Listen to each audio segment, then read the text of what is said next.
Guys, അപ്പോൾ ഇന്നത്തെ video എന്താണെന്ന് വെച്ചാൽ ദശപുഷ്പത്തെക്കുറിച്ചാട്ടോ. ഞാൻ കഴിഞ്ഞ ദിവസം ഒരു വീഡിയോ ഇട്ടിരുന്നു. അപ്പം അതിനകത്തൊരു കമൻറ്റ് കണ്ടായിരുന്നു, ബാക്കി ദശപുഷ്പങ്ങളിലും കൂടി ഇടാവുമെന്ന്. എനിക്കെല്ലാം കിട്ടിയിട്ടില്ല. കൂട്ടുകാർക്കിടയിൽ 10 എണ്ണമാണ് നമ്മുടെ ദശപുഷ്പം. എനിക്കെല്ലാം കിട്ടിയിട്ടില്ല, കുറച്ച് ദശപുഷ്പങ്ങൾ കിട്ടിയിട്ടുണ്ട്. അപ്പോൾ അത് ഞാൻ ഇന്ന് കാണിച്ചു തരാം കേട്ടോ. ഇതാണ് പൂവാങ്കൂർന്നിലെ. ഇതൊരു പർപ്പിൾ പൂവാണ്. നല്ല രസമാണ് കാണാൻ. ഇങ്ങനെയാണ് അതിരിക്കുന്നത്. ഇതിൻ്റെ ഇലകൾ കണ്ടോ, നല്ല ഷേപ്പാട്ടോ. ഗായ്സ്, ഇതാണ് മുക്കൂറ്റി. ഇതൊരു കുഞ്ഞി മഞ്ഞപ്പൂവാണേ. കുഞ്ഞിലകളാട്ടോ ഇതിനുള്ളത്. തറയെ വളരും. ഇതിന് നല്ല ഔഷധ ഗുണങ്ങളൊക്കെ ഉണ്ട്. ചുമയൊക്കെ വരുമ്പോൾ ഉപയോഗിക്കുന്നതാണ്. അപ്പോൾ ഗായ്സ്, ഇതാണ് ചെറുകുള. ഇത് നമ്മൾ വെള്ളം തിളപ്പിക്കാൻ ഉപയോഗിക്കും. ഇതൊരു കുഞ്ഞി വെള്ളപ്പൂവാണ്.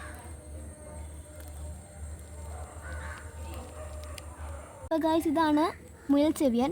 ഇതും പൂവാങ്കൂർന്നിലും കൂടെ പൂവ് നല്ല ഇതാട്ടോ. പൂ ഒരേപോലാണ്, പക്ഷേ ഇല നല്ല വ്യത്യാസമുണ്ട്. ഇതാട്ടോ ഇതിൻ്റെ ഇല. ഇത് കണ്ടോ, ഇതാണ് ഇതിൻ്റെ ഇല. ഇങ്ങനെ ഇരിക്കും.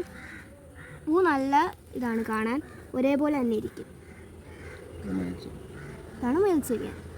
ഗായ്സ്, ഇതാണ് അടുത്ത ദശപുഷ്പമായിട്ടുള്ള കറുക. ഇത് പുല്ല് വർഗ്ഗമാണ്. ഇതിങ്ങനെയാണ് കറുക ഇരിക്കുന്നത്. ഗായ്സ്, ഇതാണ് കയ്യൂന്യം. ഇത് എണ്ണ മുറുക്കാനൊക്കെ ഉപയോഗിക്കും കേട്ടോ.